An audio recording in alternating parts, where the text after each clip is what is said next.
Another quick Zoom note for our adapted athletes, please make sure your Zoom name is accurate so we can give you 10 points for attending today's session. Remember, every virtual event you attend throughout the summer series will give you 10 points. Each 100 points unlocks Angel City swag and other cool prizes.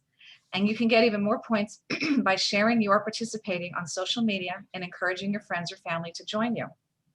Finally, I'd like to thank the Hartford, Move United, and the United States International Council on Disabilities for supporting tonight's powerful event.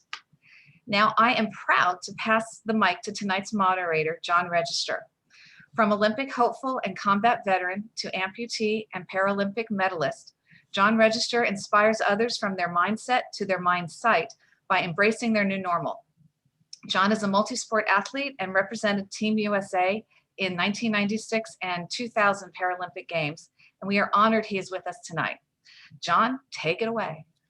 Hey, Jody, thanks so much. I really appreciate it. I identify with he and him in my pronouns. I am wearing a ball cap. It's got Warrior Games on it. I was one of the founders of the Paralympic Military Sport Program, which turned into Warrior Games, which turned into Prince Harry's Invictus Games. I have a white shirt on. It's got a JR logo, looks like a VR sometimes. And I have a faux background. So everybody thinks that's my real background. It's not. I wish it was. But hey, you know, we're in a Zoom world right now. So listen, I was thinking about it because I saw Jody's name and all these military calls started coming up. So who's put in the chat box your favorite Jody call? Ain't no use in looking down. Jody got your girl and gone. Okay, that's one. It's one of my favorite ones right there. What's another? Put another Jody call that you got all your military types that are on there. Ain't no use in looking back. Jody got your Cadillac. So Jody's always was the person back home that had your girl or your guy and out of there. So don't even worry about it. We're all crying about that. Oh, Jody got my girl and go. All right, so we have a great rock star panel for you this evening. We're going to get right into it. I want to just talk a little bit about myself. I have this kind of beard now, the COVID white beard. I identify as a African American, some more brown skin than anything else. So just want to let you know who I look like in case you are visually impaired out there or blind. All right, thanks for being on tonight and taking time out of your schedule to help us really talk into this community about what we're going to share this evening. So with that, I'd like to introduce our impressive lineup. I'm going to get them to introduce themselves. So first, please provide our listeners when you come in with your audio description and pronouns, and then we'll briefly share your military background and then your Paralympic background. And as you're going through this, I think did we do the poll yet? Because after we do this, I'm going to come back and get the poll results that are going on. So as we're doing that, we'll get the poll results going. So let's go in this order. Kari, introduce yourself to John and then to Lia. I guess I first need to take myself off of mute before I get started, right? Wah, wah, wah, wah, wah. Right. Well, my name is Kari Ortiz. I identify as as really? She, no, she and her. I would, and to identify myself, if you're visually impaired, I'm also an African-American woman with, he has a beard. I have a high ponytail right about now. So I think that's the best we're going to do. I'm former Army, and I also am a Paralympian. I did sitting volleyball. I did London, Beijing, and Rio were my final games. All right, John. See? Sorry, I guess I got to find my mute button as well. All right, my name's John Kremer. I identify as he and him. I was in the Navy. Right now I'm in my gaming room, my gaming setup here in Georgia. I got a blue hat on and a blue shirt. I'm also rocking the beard, but I've been rocking the beard for about 10 years since I retired from the military. Like I said, I was in the Navy. I did explosive ordnance disposal, which is kind of like the bomb squad for the Navy. And then I competed in sitting volleyball also, like Kari. And I competed in the 2016 Rio Paralympics. Now we're going to hand it over to Lia.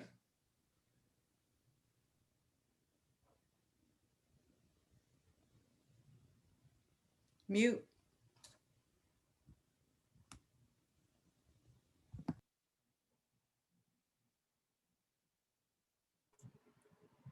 Got it? Got it. Okay, Gotcha. sorry. A little slow. My name is Lia. I am a middle-aged, chunky woman. I'm a para archer. I am white with dust bunny hair that is COVID curls. Let's see here. Red shirt. I'm in a wheelchair. I'm sitting in my Zenden. I identify as she, her. I am an Army vet. I am not a combat vet. I need to make sure that's there. And I served in the early 80s. Fantastic. Hey, thanks everybody for really introducing to yourselves. What we're going to do with this conversation this evening, before we get to right to end the polling, and we can begin to end that polling, and you got about 10 more seconds. We'll get ready to end the results, and we'll get you what the results are. It's all about really changing and shifting perspective and the transitions that we have. So I was actually an Olympic class athlete. I ran the high hurdles, 400 meter dash, 400 meter hurdles, and went to the Olympic trials in the long jump, the 110 meter high hurdles, and the 400 meter hurdles in 1988 and 1992.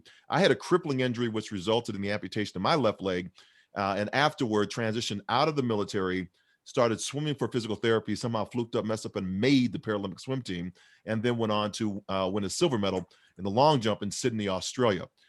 During that time, when I was at the games in 1996 in Atlanta, I saw athletes running and jumping on artificial limbs. And one gentleman was on this long jump runway. He had an artificial leg above the knee, amputee like myself, and I'd never seen a person run leg over leg down the long jump runway before. And as he barrels down the runway with leg over leg, sprinting as fast as he can, hits the takeoff board, leaps up into the air, the apex, the height of his flight, his artificial leg flies off. He lands here, artificial leg lands about 3 feet up in front of him. Whole crowd does a Macaulay Culkin Home Alone. But that long jumper turns back to the official and says, "Say, man, where are you going to measure my jump from? From right here, my artificial leg landed up there." Oh my gosh, that's a brilliant attitude to have. So I really began retooling and seeing what could I do.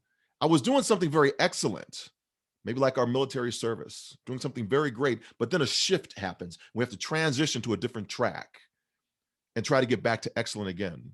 And so that's really the basis of our conversation. So as we look at the polling results that we have right here, and we see that do identify as a disability, we see the yes 56% here do. How do you identify with the world of adaptive sports? And we have the greatest number adapt who is not a veteran, 44% in there. And what is your experience with adaptive sports? Brand new, we have 25%, 4 people that are on that identify in this as brand new, and those that are 1 to 3 years, we have 8 people on that are like that. And so we wanted, and then there's some history here too, 8 years of those 7 people on that actually have some experience. So we want to kind of strike a chord here and really share in this moment of how we transition. What was it that transition? How were we injured? What happened in the military that caused the transition to happen? I shared a little bit about myself, but let's go back to Kari. Kari, before you can get to that, what really, and we'll go down the line again, what were some of your military goals? What were your aspirations in the Army? When I was in the Army, initially, I didn't even know that I would like it. I think I just joined it because it was like, okay, my aunt did it. I was inspired by her because she was this big, strong woman, Mm-hmm. And so I decided that that's where I wanted to go. I was going to pay for college and, then I'll get out or whatever. But I came to love it. I came to enjoy, being Sergeant Miller. And then, I wanted to be, Colonel Miller, I wanted to be in charge. I was going to end up being General Miller. I was going to rule the whole Army and be that guy, and anybody knows me knows I want to be in charge, right? So No, not at all. Yeah, you're so great, but and I think that's where I kind of was able to thrive there because it gave us so many opportunities to move forward, and so that was my military. I think, and I think there's so many connections that are like that, right? Because my story is very similar. On my way to officer candidate school, want to be a lifer in the military, didn't know if I was going to like it or not. How about you, John? From the Navy, from that perspective, blowing stuff up or not trying to blow stuff up or not trying to blow yourself up, right? Or others around you. What was it like for you? What was your goal for the military? For me, I was kind of happy where I was. I loved my job. Of course, I was very fortunate to come straight into the Navy and go straight into EOD. I mean, for me, it was a little kid's dream job. You got to roll around the mud, shoot guns, blow stuff up, jump out of airplanes, and scuba dive. So, I mean, I had a little bit of everything, and I learned how to do a little bit of everything in the military. And I guess the one thing that like stuck with me throughout my military career and stuff that made me want to stick with it was the camaraderie from my teammates, because we were very small teams. Most of my teams were about 8-man teams or 8 men and women teams, I guess you could say. And that, you know, I was really happy being a team leader and part of that team. So, I mean, me staying in for 20 years, it was a pretty easy choice for me. So, and that's interesting, you know, because you have a different perspective and, you know, team leaders and all those things. I want you to hold that thought because, you know, we'll talk a little bit about in that transition and why it's so difficult when we have this camaraderie together. So Lia, same question to you.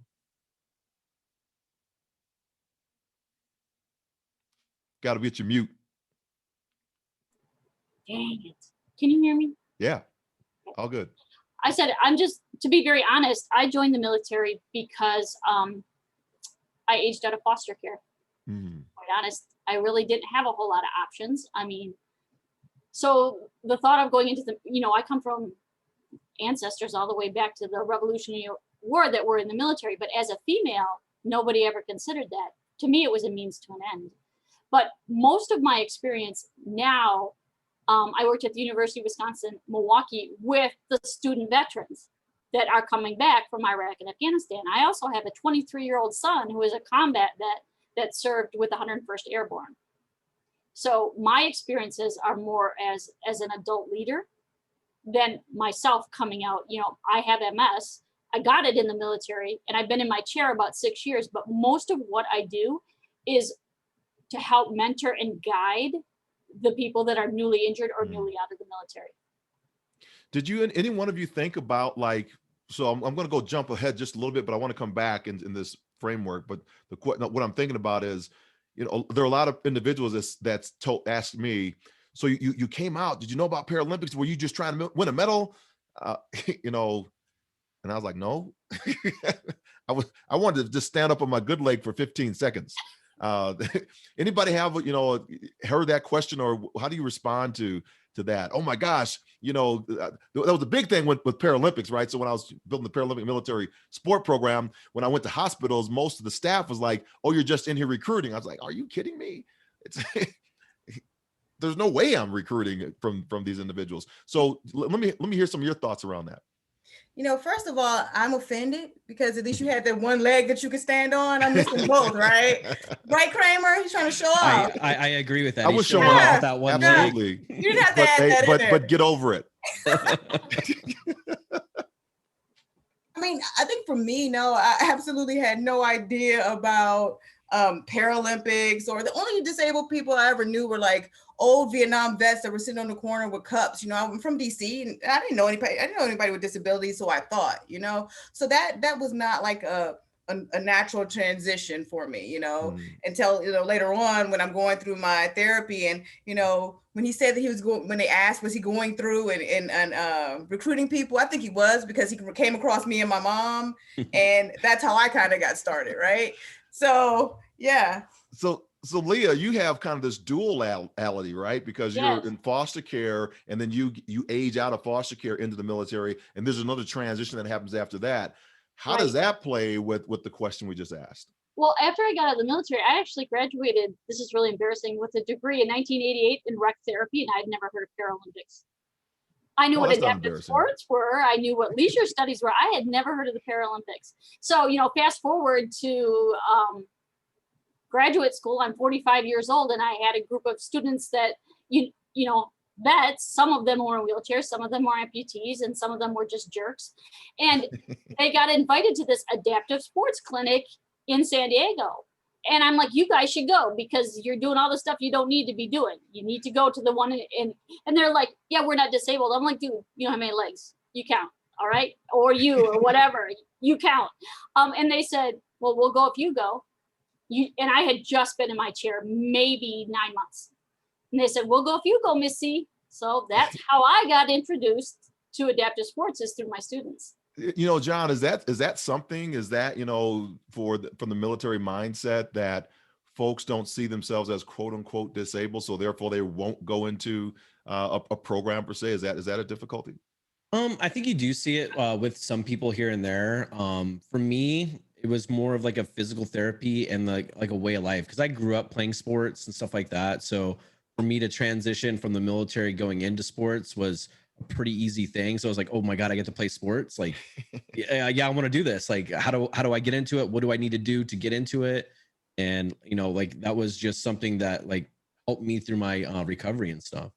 I found it really fascinating and pretty hard because, you know, this was not available when I was transitioning out from it. And so that's why it was such a ingrained entity of my being, because that's why I wanted to start it when I was working for the Olympic and Paralympic Committee at that time, because I know I didn't have this. They were called medical hold companies. And medical hold companies, like, it was the walk-in, or if you could walk, wounded. And you were not an A block on the commander, so therefore you were not deployable. So therefore you're treated like something flicked out your nose, right? It was that type of a of a mentality. So with the switch, how did you each of you, or somebody can just answer this one, you know, how did you see the transition work when, you know, John, you might be able to answer with the military sport program, you know, and Lia, you talked about San Diego, which was our second camp that we actually had during that time, way back, I think, you know, 2006, I want 5 or 6, I think I want to say. And this is before Warrior Games, before DOD, this before Prince Harry's thing. How was that transition for you, John? I think for me, like, I was very, very, very lucky in the fact that my command did everything they could to hold on to me. So what they did when I got hurt, they basically transitioned me into a readiness and training position. So I was in a non-deployable status. So I got to be within my community the entire time during my recovery process. Yeah. Basically, my XO, CO, and Master Chief told me, if we need you, we'll come get you, or we'll let your wife know to bring you down. And they let me go do my physical therapy and all my recovery and stuff like that. So that was, you know, you don't see that in the military at all. Like most of the time, like you said, you get sent to like the Limdu area, and you kind of just get basically thrown under something, and hopefully we can find you when we need to kick you out of the military type thing. Yeah. You know? But the transition going from military and stuff like that, I was very fortunate in the fact that, you know, the Warrior Games was already about 2 years into fruition. So when I transitioned into through my physical therapy, found Team Navy, and then from there, I mean, my sports career kind of blossomed from that. So. Wow. So Kari, John mentioned something in there talking about that the unit really took care, his command really took care of him. Is that something that either you found, or was there a loss of belonging when you were injured? I mean, I came along before Kremer. And so for me, it was a lot different. My unit was helpful in the fact that they tried to keep me in rather than transition me out. But at the time that I was getting injured, you know, people weren't staying in the military. They weren't, there was no Warrior Games. There was no adaptive sports programs. You know, I went to my PT, my therapy, and then off on the side, someone was playing wheelchair basketball through a rec program that had nothing to do with the military. And so that's why being a part of that, helping create the Paralympic military program at Walter Reed and Bethesda was ingrained in me as well, because when I lost that camaraderie, those people, it helped to be able to see and bring it with other people, so they didn't have to go through what we went through, you know? Yeah. Okay, on the side, Candace Cable's in there talking. Candace, woo! Shout out to Candace Cable, the rock star. So she says, John, do you game live, or where can I find you? So we'll put that as a side note. Just want to let you know that was out there for you, John. Hey. So I want to kind of transition now and really talk now about the transition. What was it? You know, in the military, and each branch has a different way of doing it. I know in the Army there's a transition assistance program, which I dove, you know, head first, feet first, everything into this transitionary period. What was going on in your mind to make the decision to actually transition out of the military? Let's start with Lia. actually, I transitioned out of the military at 19 years old, just turned 20. Yeah. But the transition came for me in 2014 is when I went to and 2015 is when I went to the summer sports clinic. But I had just been diagnosed with progressive MS in palliative care. They stopped all therapies. They said, this is it. This is the end of the line for you. So that transition to athlete, from broken to athlete, was huge in just my whole psyche, that I wasn't just broken, that I had an attitude. And people, sometimes when they introduce me, they say lifelong athlete. I've never been on a sport team in my life. Never. I made my first sports team ever when I was 50. So, wow. Yeah. I mean, why not? And then I went to the Paralympics at 51. So that speaks for itself. But in the people, and I call them kids, they're young enough to be mine, that transition, that identity, your whole identity, especially in the military, is wrapped around being a protector, a provider, a defender. And all of a sudden you're told, or by circumstances, no, you're not, you can't do that anymore. And that's the devastation that I see in that identity. Well, then who am I? That's the struggle. And that's what athletics and adaptive athletics bring to the table. It's an identity that checks all the same boxes that Kari and John were just talking about: accountability, leadership, self-responsibility, self-respect. That's all a part of it. Checks all the boxes for so many people. And it's critically important, I think, and not just in those of us that have physical injuries, because I know when my kid got out, he's a mess. He's still a mess 2 years later. But the thing he got into, thank God, was MMA fighting and the gym. Again, an identity other than I'm not a medic anymore. Yeah. So I just think that whole identity issue and an adaptive athlete, or whatever you want to call it, para athlete, is so important. What do you think, Kari? Is the same thing? And I was just in Vegas, hot Vegas, watching MMA. I wasn't watching it, but it was there. A lot of people. Vegas is open, y'all. Go ahead, Kari. What are you thinking? What are you thinking about the transition period? The belongings, all that piece. Yeah, and I think it's not just that. I think being, I know I'm stepping a little outside of the military piece, but even just being a woman, like, who am I after this injury? Like, how do I, transition? Who's going to love me? Who's going to want me? Those types of things. And what am I worth? Right. And so you start doing these sports, you kind of thinking of, who am I going to like?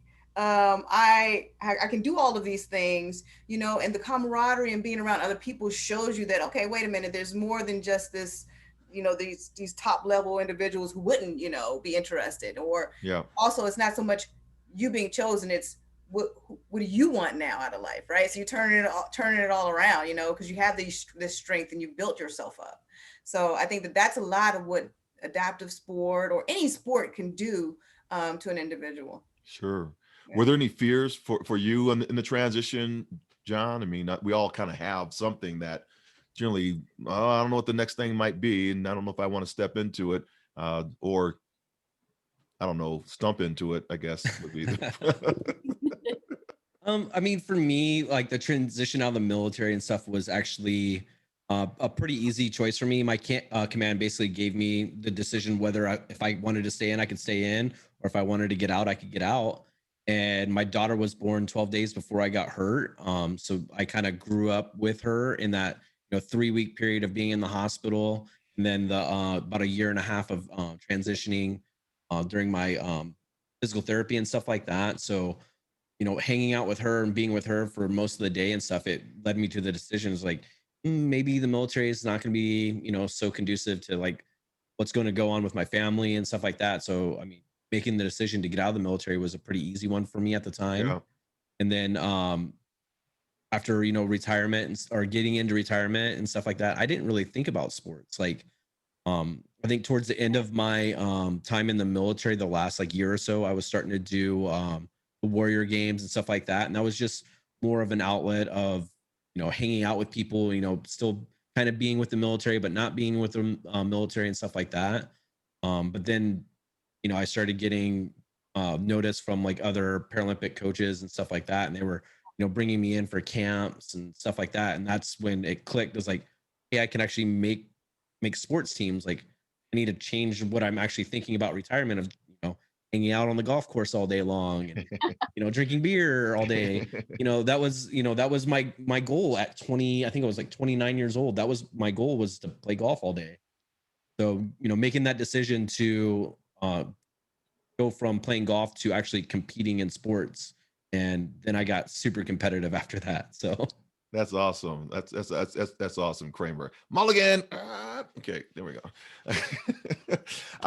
So, oftentimes the term Jen's talking about here, Jen, I hope I don't mess your name up, Jen. Jen Lukarevic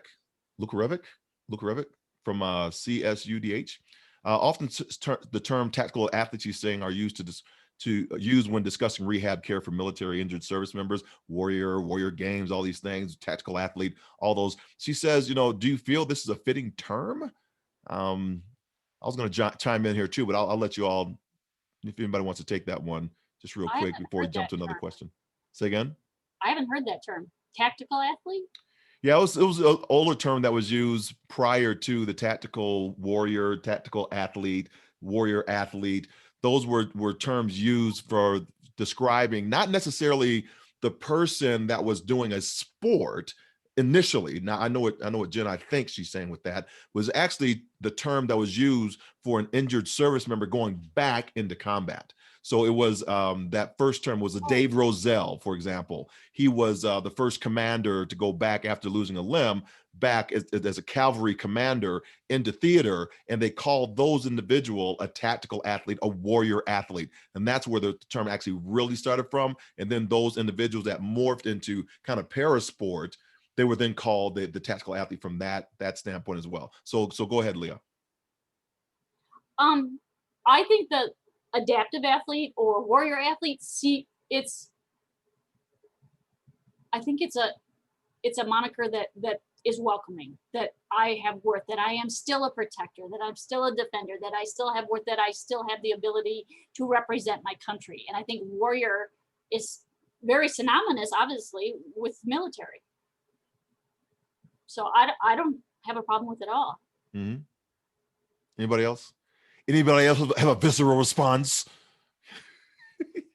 No. We're good? All right, I'm going to say something. And it may not be a popular response, but here's my thoughts about a couple of things. Like being an athlete with a physical disability, I am constantly on the point of fighting to be thought of as an athlete, because I feel like we don't have all of these monikers for, the Olympic athletes or, the able-bodied side. Like, why can't I just be an athlete? Right. Why can't my stories just be a sports story? Because I put in the same amount of work. We get out there, or if not more, right? So you're rolling on wheels, bouncing the ball, or sitting on your butt, playing volleyball and moving with your arms and playing with your arms and having to do everything all at once. But still you have to have all these extra bells and whistles in order just to describe the fact that you're an athlete. So I understand the uplifting implication of it. I kind of, just on that one term, it's not that one term, but just in that thing, it's like, why do we have to have those things? Why can't we just be athletes? So that was all off my high. No, it's an interesting point. It comes kind of with the term, with the word disability, right? Do you embrace the word disability, or do you shun the word disability? If I call myself something other than a person with a disability, does that mean I am not trying to show up as the other, kind of one of my cells, right? So it's like saying, oh, you're a differently abled person, right? So am I then taking that same moniker and then pushing it over in this space? Am I differently Black? Am I differently human? No, we don't say that. And the term able-bodied, right? The same with that. Am I able-bodied, or the more accurate term, I think, is temporarily able-bodied, because most people are going down. Right? Everybody's going down. So I think that's it. So why not just call me, like Kari saying, I think, and I won't put words in your mouth, just call me John. Yes. There you go.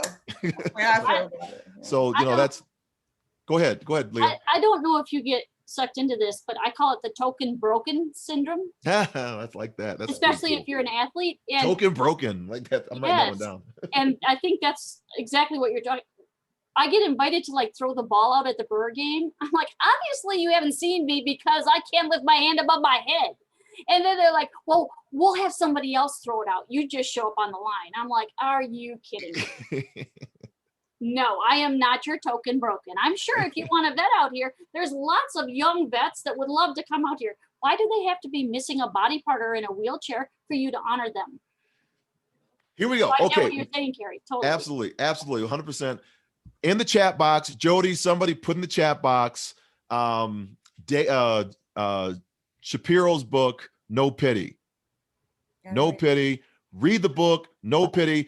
Don't get a disability movement unless you read the book, No Pity by Joseph Shapiro. That is required reading, all right? No Pity by Joseph Shapiro. So let's take a corner, and I love the conversation. Joe, you look like you got a lot on your mind or on your beard. So why don't you share what you're thinking about with that last question, then I'll jump to another one. Yeah, you. If you do, if you don't, no, I'll just go. I mean, I've never heard the term before, but like you in my community, you see like a lot of like athletes, not just, you know, able-bodied or disabled, but like look at our community. We have like triathletes that compete internationally within our community and stuff like that. So to hear the term tactical athlete, like I've never heard that before. So he's such a young one. He's a baby young one. I'm very young. So we talked a little bit about Kremer. Go ahead, Kari. What'd you say? No, I just said baby Kremer. Baby Kremer. Boss baby. Okay. Yeah, there you go. So we have we talked a little bit about, you know, the support that each received in the military. You know, Kari and I were talking about, you know, lack of support. Lia kind of got out pretty quick from that, and John was saying how much support Kremer had, you know, how much support he actually did have. What resources do you think were vital to that transition?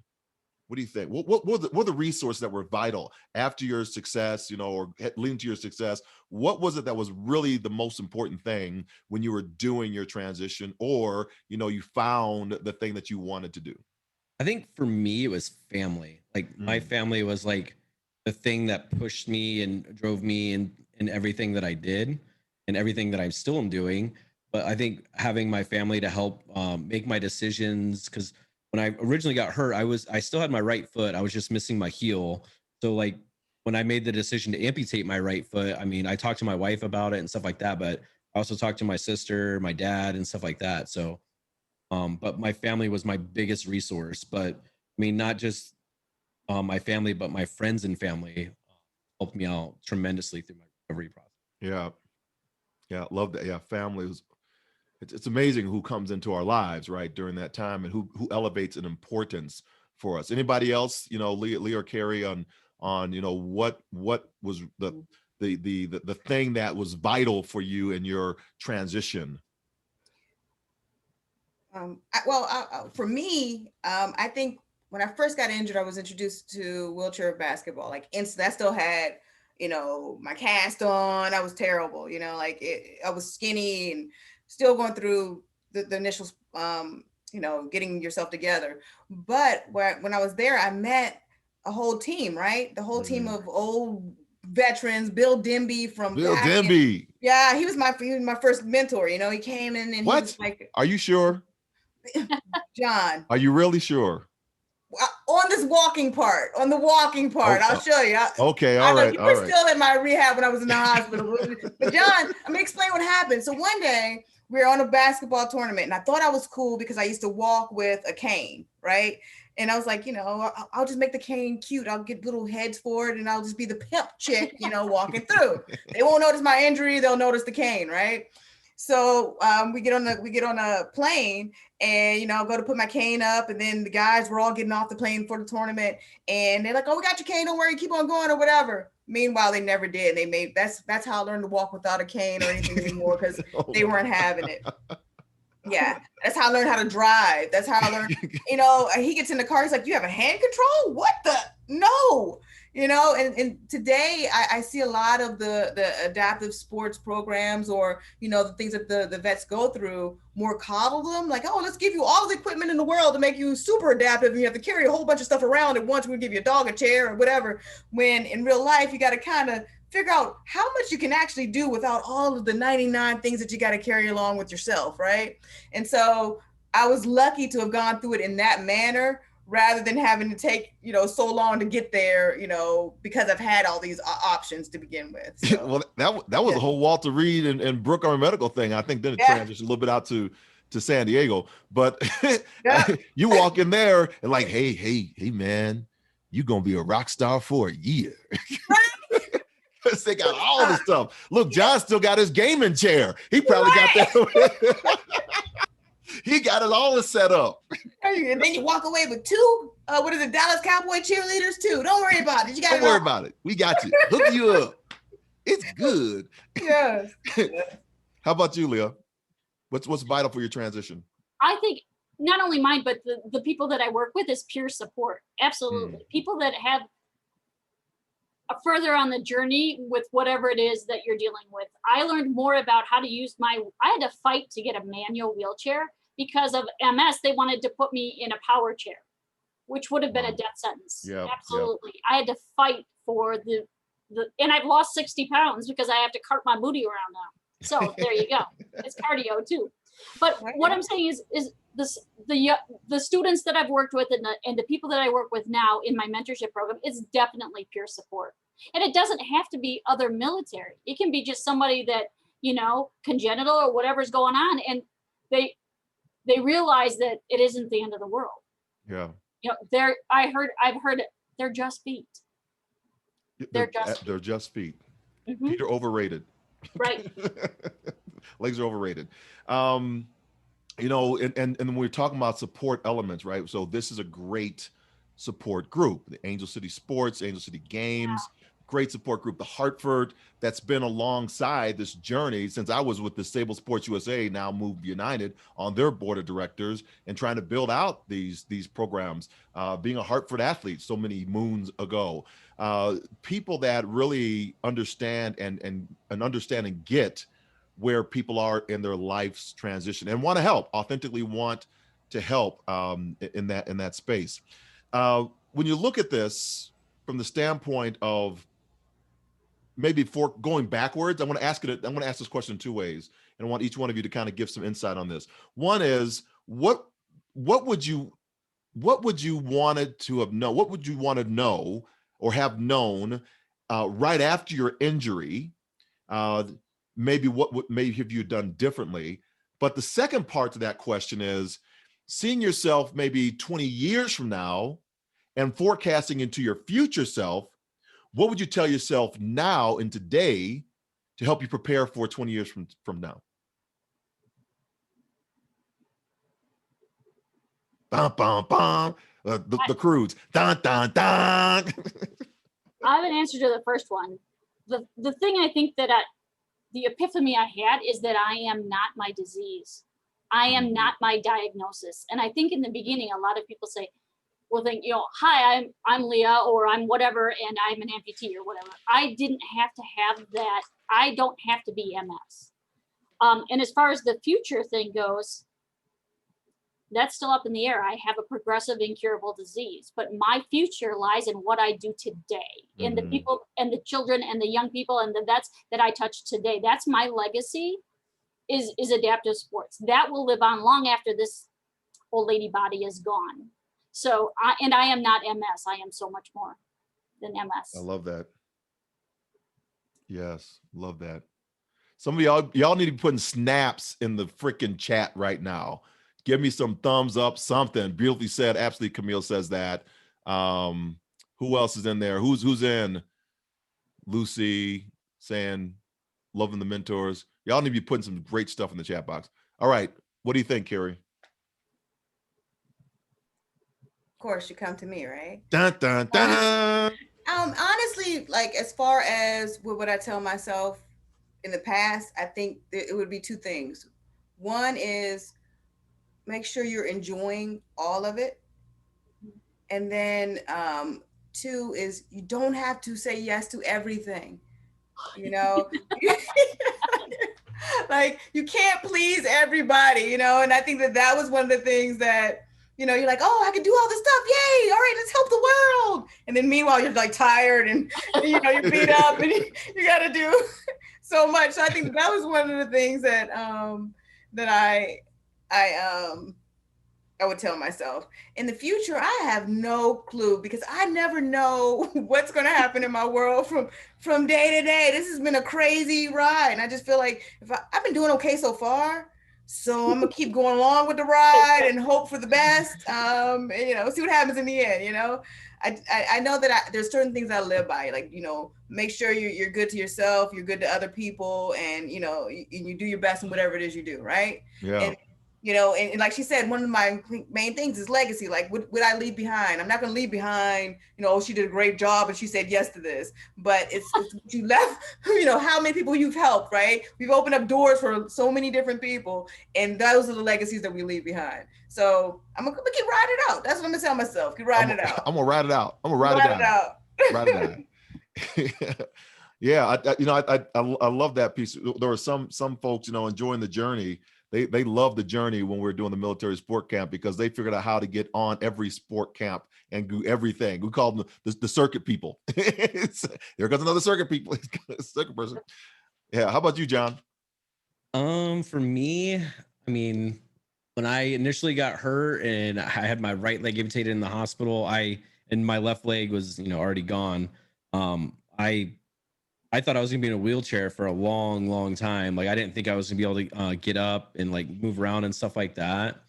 And then I was, like I said, I was very fortunate enough that some of this stuff was already in place, where I got a mentor that came in there like, oh no, man, you're gonna be running around here soon. You're gonna be doing this, this, and this. And that's something that I've taken with me, not just from that day forward, but you know, in the future and stuff. I want to be that person to let people know it's going to be okay.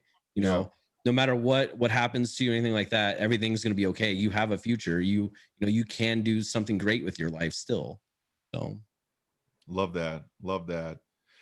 So I'd like to right now, you know, each one of you found a niche. You found a sport that resonated with you. Talk a little bit about how you found that sport, how you navigated all the way to that niche just to find something that you knew that you could do better than most people. Ironically enough, I went to an adaptive sports camp and I had to get classified. And at that classification, I found out that I wasn't being recruited because I was this great archer. I have never shot a bow standing up. I have no idea how to do that. I was recruited because I'm so impaired. And they had a slot to fill. And that's just reality.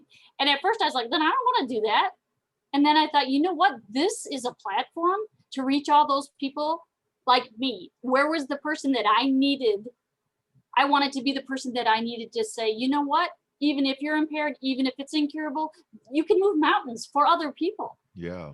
So it was kind of a backwards way into it, but yeah, that's why I was recruited. And wheelchair basketball, yeah, no. And I tried wheelchair rugby and they pinched my fingers and I cried and they said, there's no crying in rugby. So I didn't want to do that again. So yeah, I can do archery. I can sit still in my wheelchair and do my Zen thing and shoot my bow. But there's no crying in rugby because they can't feel anything. So there. Exactly. And they're crazy. And they're nuts. Yeah, they're just nuts.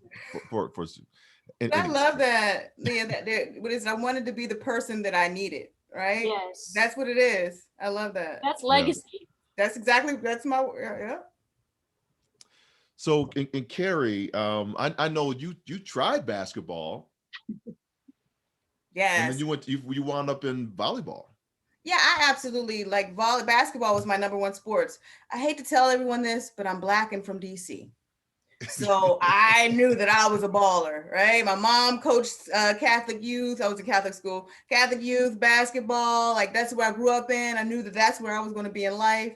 Especially after I got injured, I went, I played for the University of Illinois. Loved that team because they also taught about service. And that, I don't know how many teams do that, but they taught us from the beginning to reach out and help those younger kids, to share what you've learned as you're learning, right? I didn't know how to work a wheelchair. And they taught us that and then taught us to teach other people. So that's really important. I don't think a lot of sports do that. Then, I was asked finally to try out for the wheelchair basketball team and didn't get chosen. And so to me, that was kind of the end of the world. Like, where do I go? What happens, right? And I was introduced to, they said, hey, try sitting volleyball. And I was like, no, I always say I'm Catholic. I don't wear those little booty shorts. I like to be fully clothed. They walk around half naked. It's not my thing. But we ended up, and I went, they said that it was a trip to Atlanta, right? So I'm going to go to Atlanta, free trip. Yes. So that's how I got wrapped up into this whole sitting volleyball world, the trip to Atlanta. So that's amazing. How about you, Kremer? For me, I of course did the Warrior game. So they make you, do multiple team sports and multiple individual sports. When you go to the Navy camp, you basically try out every track and field event, every swimming event, shooting, archery, wheelchair basketball, and volleyball. Well, I really like shooting, coming from the military background and stuff. So shooting was fun. Swimming, even though I'm in the Navy and I'm a diver, I hate swimming. Track and field, I don't do running. And then, so wheelchair basketball was really fun. I played basketball growing up, but was never really good, but I was good. And then volleyball, never played volleyball before. And then was very fortunate that one of our coaches was one of the development team coaches. He kept trying to recruit me. Every time I'd go out for a Navy camp, I was like, nah, I'm going to live the retired life, play golf, do the fun stuff. And this was all the time I was getting recruited to be on the Nordic and biathlon winter sports team. Yeah. So I was in Wyoming, skiing around on the snow, shooting guns, stuff like that. And I thought that was the funnest stuff ever. And then was luckily selected to compete at the World Cup in Cable, Wisconsin. And on my 15 or 20 kilometer ski, it was like negative 47 out with negative 50 wind chill. And I was wearing this little leotard. So I'm skiing an hour into my ski. I finished the race. This is one of the first races. I was like, man, this maybe not be for me. This is just way too cold. So I finished out the week and stuff like that. And I went up to the coach. I was like, I don't know if I could do this. This is just way too cold for me. He's like, but you're, such a good shot and you're, developing in the skiing stuff. I was like, yeah, but it's like negative 50 out. So it's like, maybe I'm going to give this summer sport a try. So I, of course, took Rick Mullane up on his offer to come out for the development team. And, once I went to the development team and saw the different side of that sitting volleyball, the more, aggressive side of sitting volleyball, and then watching the national team and stuff compete, I was like, ooh, this is the sport for me. This is what I want to do. So that's when I started redirecting all my focus into volleyball and spent a lot of time out in Oklahoma training for volleyball. And I didn't start playing volleyball until 2012, 2013. I've never played volleyball before that. Wow. Well, a little known fact with volleyball, since we have two of you on, is back in 2007, when I went into Congress with a $2.5 million request to begin the Paralympic military sport program, the person I took into the meeting was James Stuck.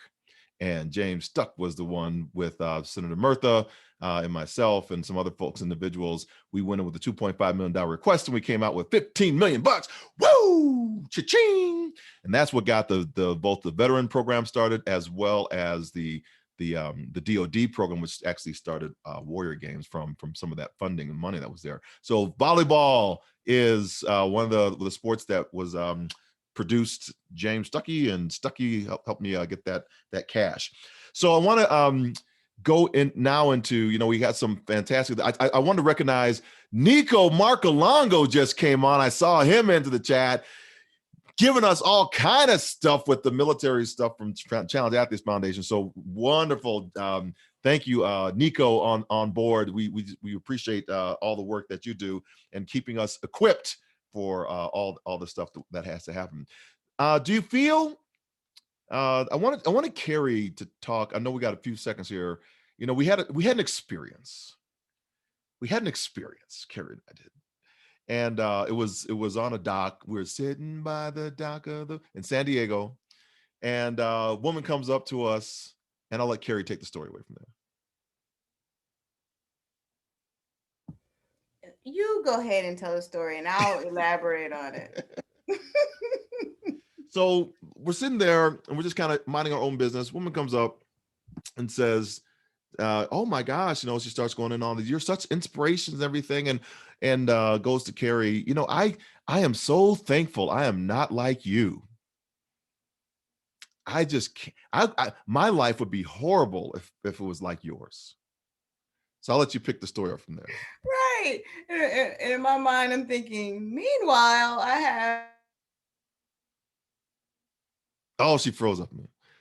So meanwhile, she has these medals, these Paralympic medals. So I want to, you know, chat about the kind of inspiration porn or about individuals assuming that you are less than because of the disability. Do you feel you're treated any differently when someone learns you're a veteran? Do you think that veterans are portrayed in the media a certain way?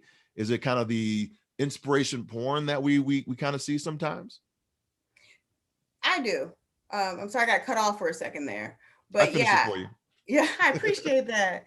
You know, and I do. I think that they think that we have these tortured existences, and what I was saying when we got cut off was, you know, meanwhile I'm sitting here thinking this woman is telling me that, and I've won medals and been able to travel the world, and I think that if I had her life, I'd be the one that's depressed, right? Absolutely. What do? You go to work every day? Jeez, that sucks, right? So it's that, and I think that, you know, you watch these TV shows and you see, you know, all of these veterans and they go home, and it is a reality for quite a few, right? But it's also the reality for some people who are in car accidents or people who are just, you know, living life.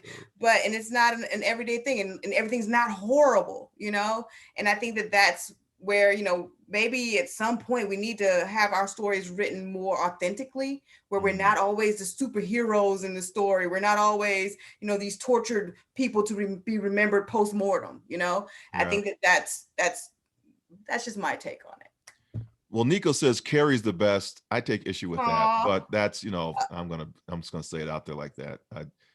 Nico, really, Nico? Okay, all right. Kremer, go ahead.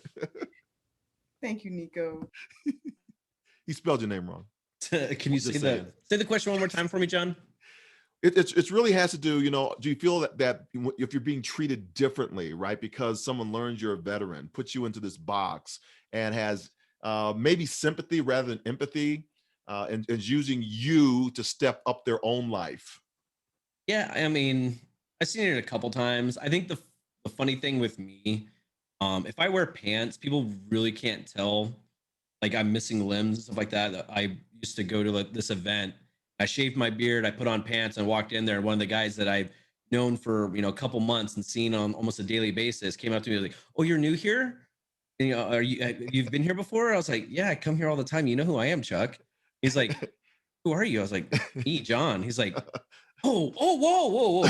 You know, like, it's like one of those things for me. Like, I try to steer away from the people that are more negative towards stuff. I mean, it's hard to get away from in like certain situations and stuff, but I mean, I'm a very energetic person and I like to be happy.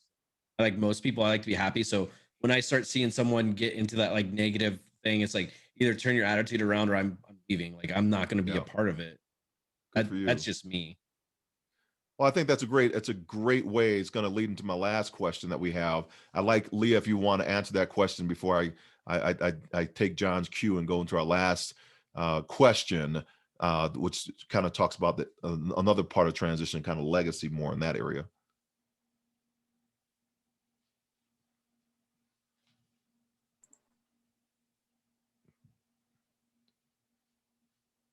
Just one more time. Hit it one more. There you go. There, can you hear me now? Yep, It got wouldn't you. let me do it. The thing I get with hanging around vets is that they think I'm a combat vet. And I need to set that straight right away. I have never been in combat. And even though I got my illness in the military, I am not a combat vet. And that is, I think, very important because there is an honor with that, a different kind of honor that goes along with that. That I feel like I don't deserve that. And I don't want them to assume that I was injured and that I'm in a wheelchair because I went wherever. But the other thing, Kari, is I think the things that people say to us is like, whoa, a lady in Barachos came up to me. And first of all, I don't know if you've ever been in your chair and somebody pets you. I'm like, don't pet me. First of all, stop petting me. And she said, oh, honey, you're way too pretty to be in a wheelchair. And I have a potty mouth. I'm like, are you kidding me? And she was like, what? She said, that's not offensive. And I said, it's incredibly offensive. And I sure as heck hope you don't say that to a child in a wheelchair. That was exactly where my mind goes with any of this. And you're so inspiring. What I've learned to say is, I don't want to inspire you. I want to motivate you.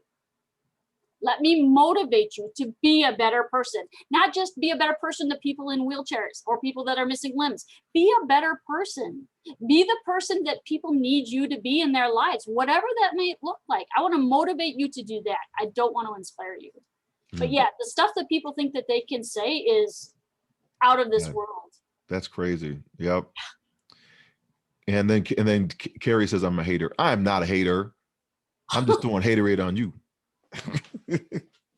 Yeah, those are interesting, comments on how we show up or how other people see us in those moments. I had a whole thing I won't go into tonight, but a metamorphosis around the word inspiration. I kind of use as an empower word now, to help people understand the journey. But yeah, I definitely can was there.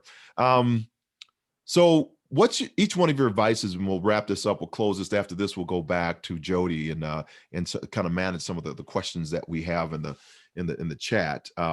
So what is your advice to veterans that are struggling to get support or resources? They need to be active and more active. And do you have any solutions or long-term solutions that you have found useful for yourselves? Let's start with Kremer. I would say don't give up.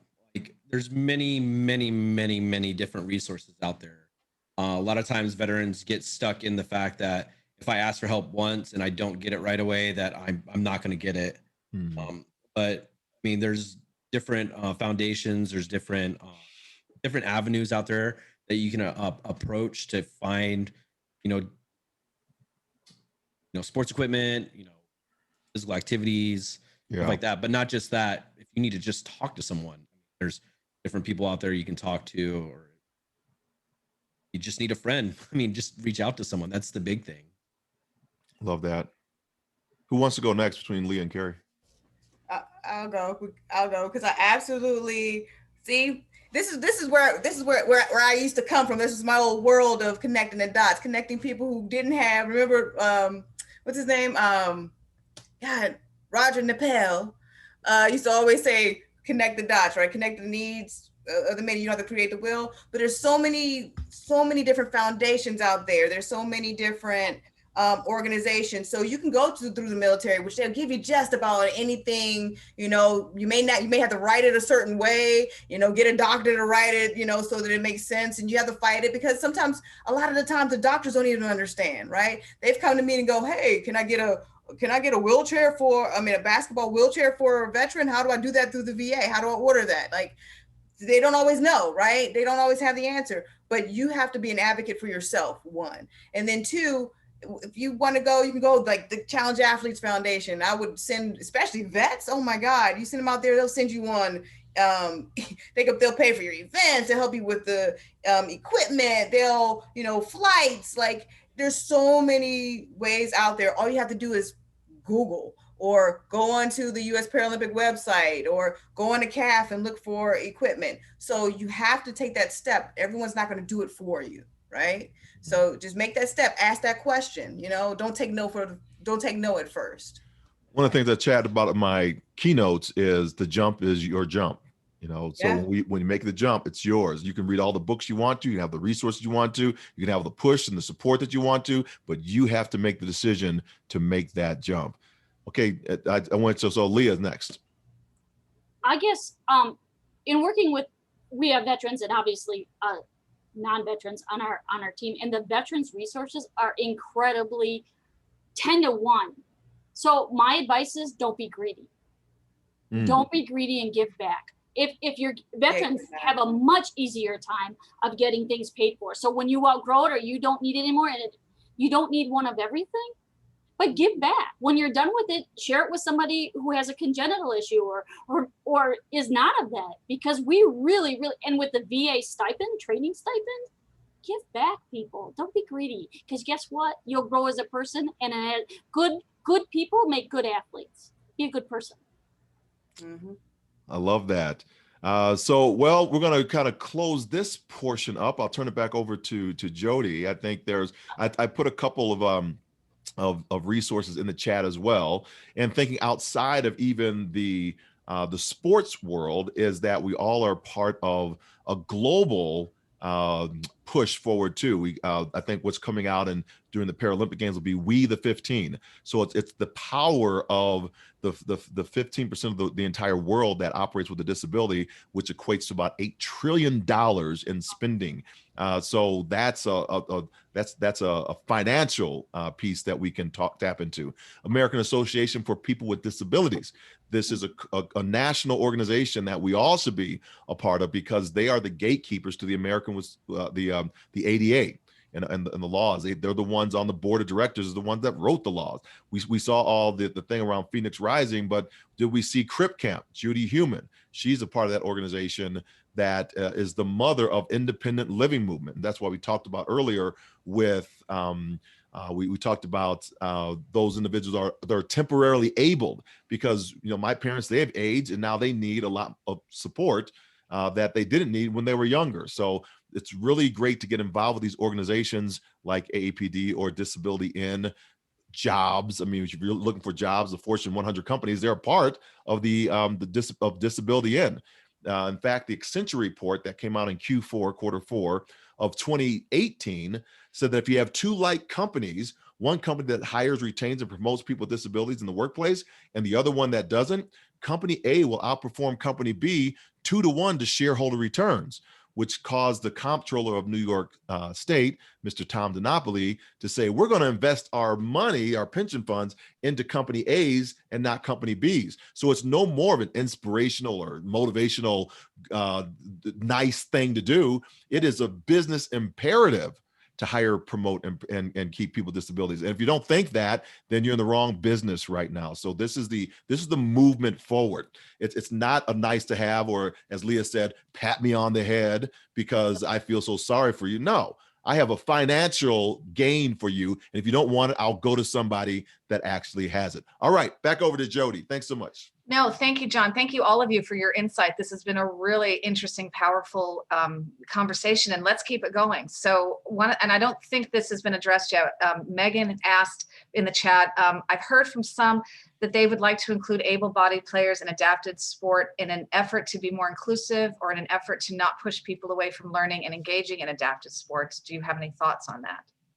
I'll jump in on that one. I think when we're talking about, so one of the things we talk about this from the standpoint of building a pipeline. We heard, Kari talking about it from University of Illinois. We heard Kremer talking about it from all the sports he was able to play. We don't have a very robust pipeline of talent.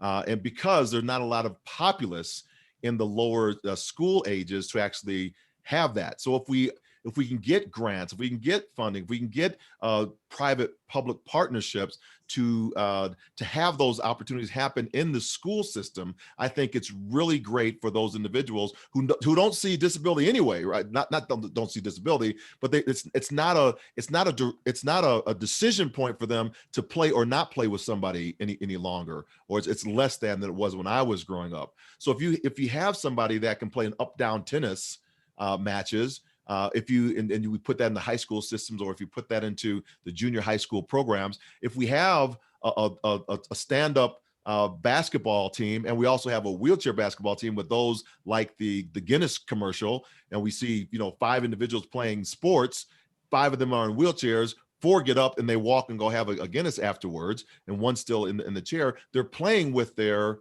buddies, and there's no distinction. When I was helping individuals to play sport and get involved, I wasn't looking for a person that trained individuals with disabilities.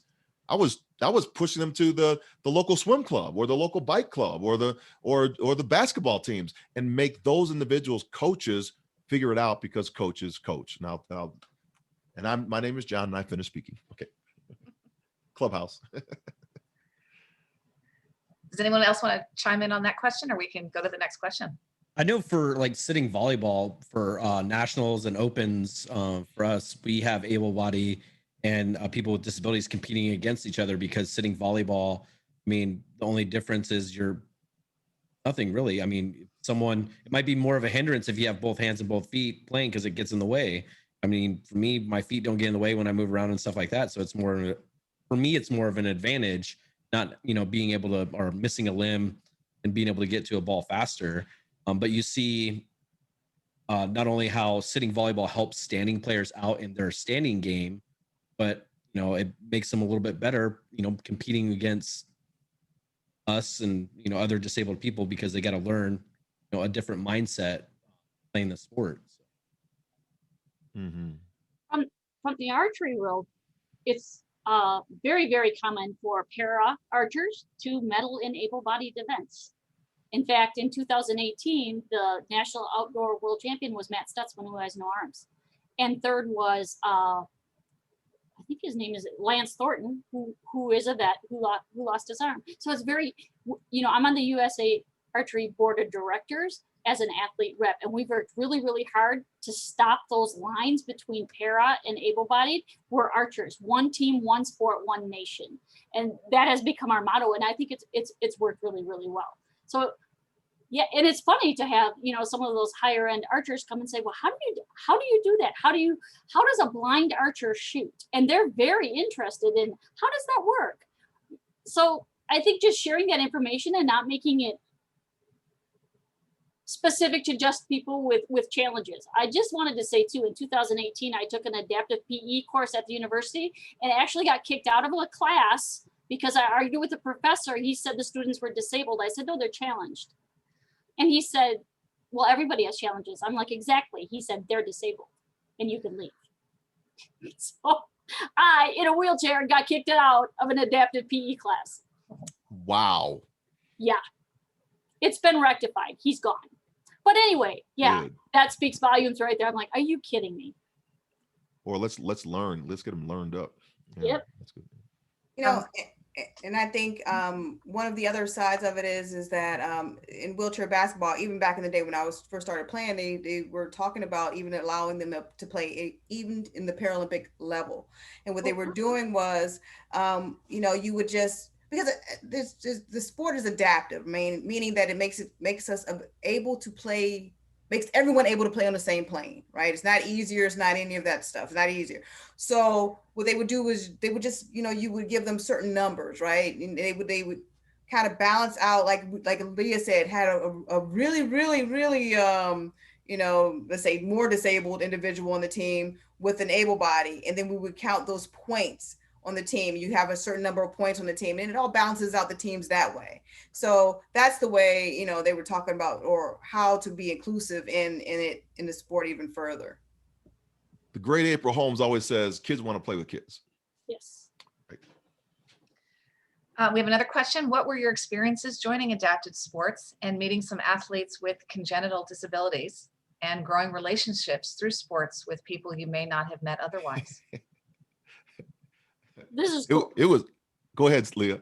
So when we went to the World Championships, there's a young lady on our team who was born without legs and grew up in a very, very small community, was homeschooled. And we took her to the Netherlands to the World Champions. And she rolled out of that field and looked around and just went, I've never seen so many people that look like me.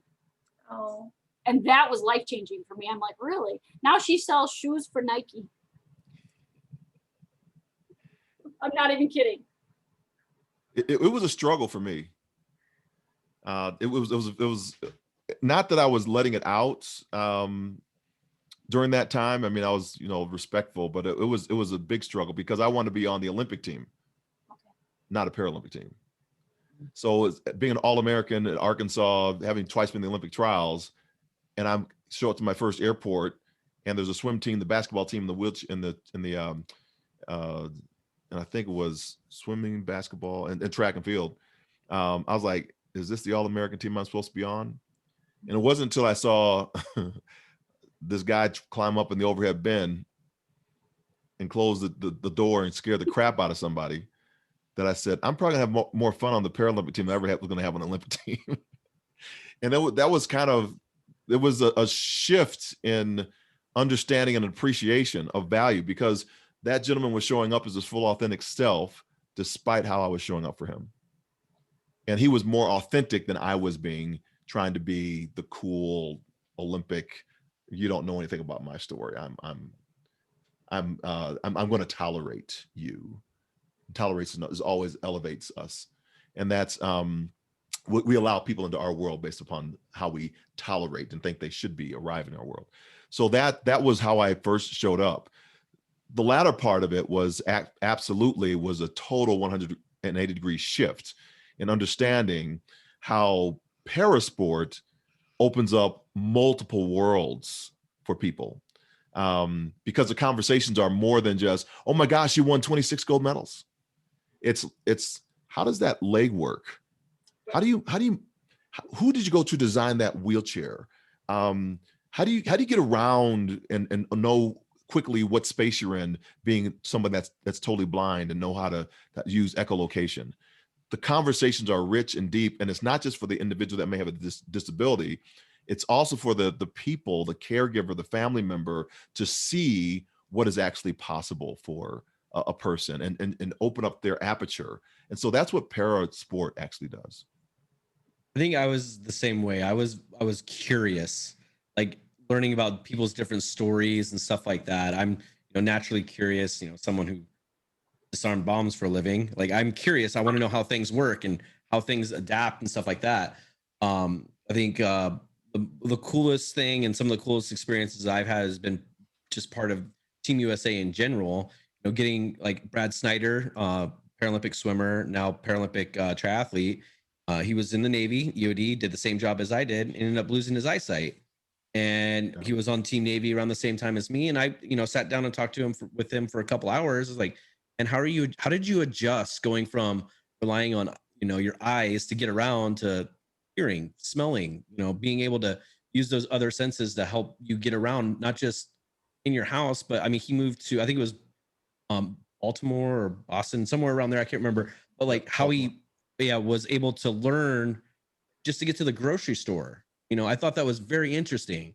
And then going from, someone who is blind to someone who is congenital, missing both their legs, or having both their legs amputated at a very, very young age. Charlie Swearinger on the volleyball team is like, how did you adapt to, this growing up? And then, he was recruited as a baseball player, missing both of his legs into college and stuff like that. It was, very interesting. And now he's a world-renowned author and a flight paramedic. But just hearing the different stories and stuff like that these people have learned to adapt, or, grew up with these adaptations of just being able to learn something new was really cool to me, very interesting to me. Yeah, and I think I was so impressed with Brad in the fact that he chose the most awesome outfits. And I'm like, you're blind and I can't even dress that well. How are you doing this? This is magic. But It's his dog Grizzly, or was his dog Grizzly, that was helping him Yeah. out with Yeah, this. yeah. I think Grizzly was choosing outfits because Gizzy was doing it. But you know, and one of the other parts about it is, you know, we're talking about the congenital athletes or the congenital, just even if they're just, you know, the kids hanging out, running around.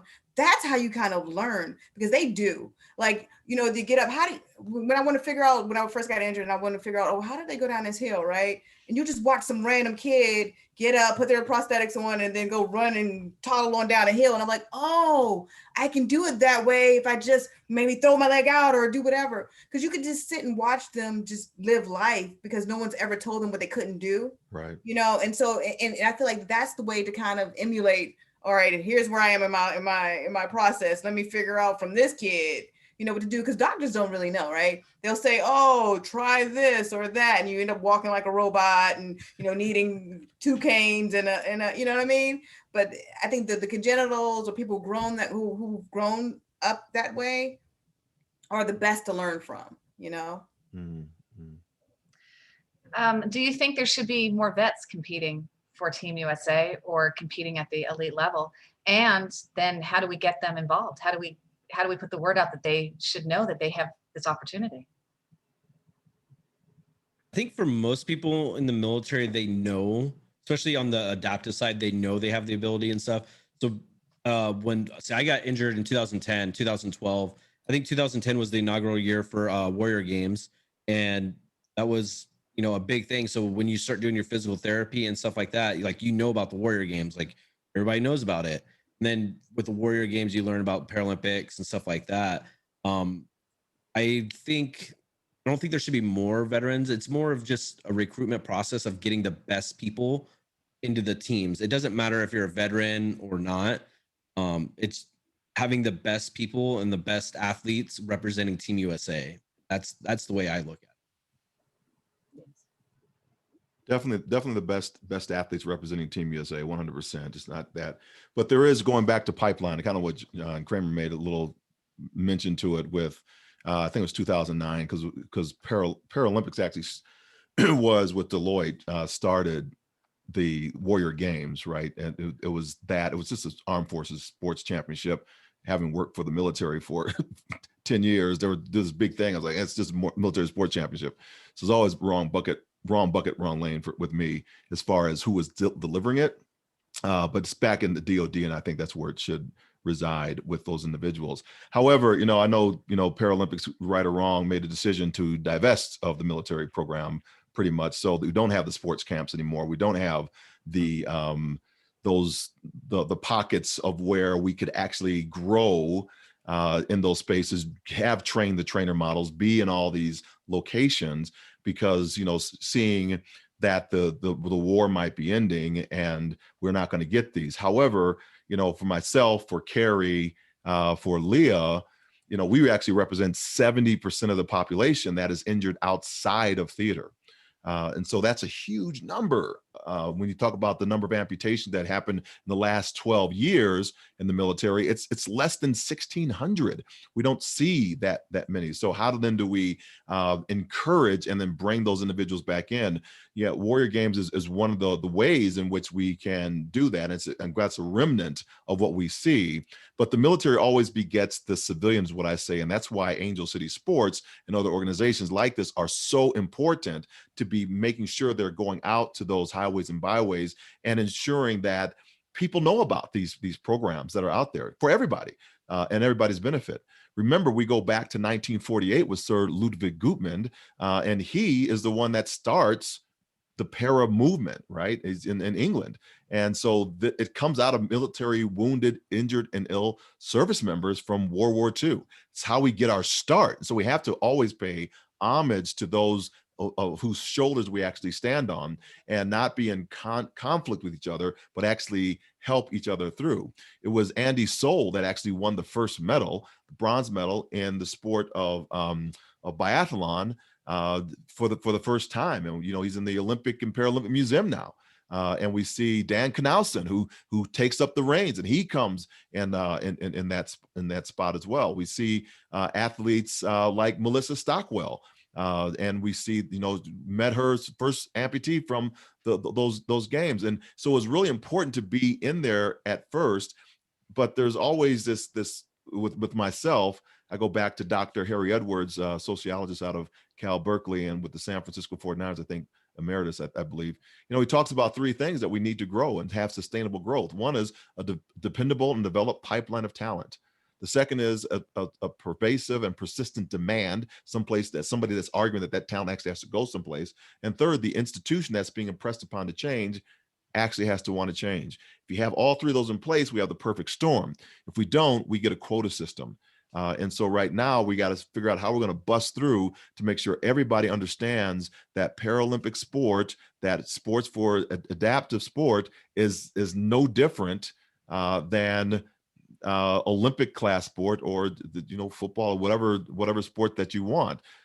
I train no different from being an Olympic class athlete to a Paralympic athlete. It was the same. I just had to learn things differently, but the mindset was still the same. What I've seen is people assume, like in archery, a woman called USA Archery a question about what team, and they assumed because she was a veteran, she was a para. And they sent her to me, and I'm like, okay, so what are we talking about? What are your challenges? And she said, I don't have any challenges. She just happened to be a veteran that wanted to shoot a bow. And I'm like, that probably happens more than we know, that there are veterans already competing that maybe because they're not combat vets or whatever, for whatever reason, they just don't know it, or it's not a part of their identity at this point in their life. The other thing, I think a big portion that we're missing here are these young guys, like my kids' age coming back. They can't hear for anything. And it's very, very isolating. And I think it's being missed big time about how isolating that is, that they can't hear, or they have tinnitus or whatever's going on. And then they have a little bit of the, what happened over there? What's this noise over here? And it's not a classifiable thing, but it is definitely a challenge for veterans, young veterans coming back. And I would like to see more of that we need to look at those things that maybe you don't see it, but it's there. Yeah. Hidden disabilities is huge. And that's why I say the encompassing one is American Association for People with Disabilities, or Disability In. That kind of gets us around the entirety, and sport and everything is included with inside of that. Well, with that, I think we're just about the end of I hate to cut us off, but this has been wonderful. But thank you so much, everyone, for attending. And thank you to John Register for being our moderator and also insightful information. To Lia Coryell, John Kremer, and Kari Miller-Ortiz for taking time to help us all understand the veteran transition, and also to give us action items to go out and make a sustainable change.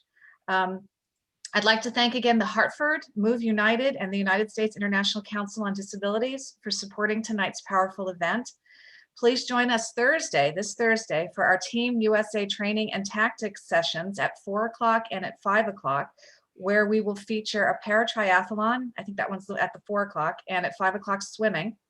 And then we will host another panel discussion next week, the experiences of athletes with intersecting marginalized identities.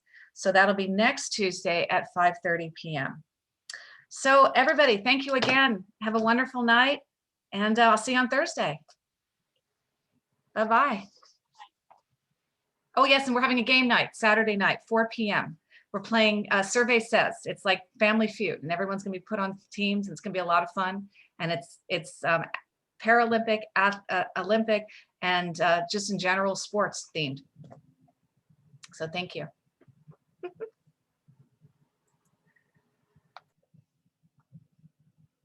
It's nice meeting you guys. Thank you so much.